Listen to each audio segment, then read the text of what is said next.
তো দেখো আমরা সবাই মিলে চলে গেছিলাম কলেজে। তো কলেজে ছিল একটু ইম্পর্টেন্ট দরকার, রেজাল্ট দিচ্ছিলো সেই দিনকে।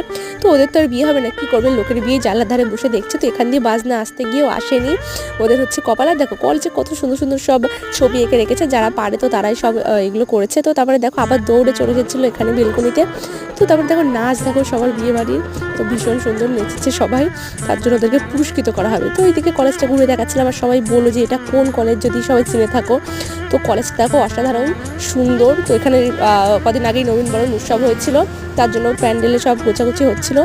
আর এইদিকে দেখো আমরা আবার বাড়ি আসার জন্য ট্রেনের জন্য অপেক্ষা করছিলাম। তো এখানে বান্ধবীর সঙ্গে যন্ত্র মারছিলাম। তো তারপরে দেখো যেখানে বাগের বাড়ি, তো সেখানেই সন্ধ্যায় বান্ধবীর সাইকেলের টায়ারটি দুটোই নষ্ট হয়ে গেছে। তো ওকে আমরা হাফ টেনে টেনে নিয়ে আসলাম, আর তারপরে ওই বান্ধবী হাফ টেনে টেনে নিয়ে আসলো। কতটার হেঁটে আসবো, 5 কিলোমিটার প্রায়।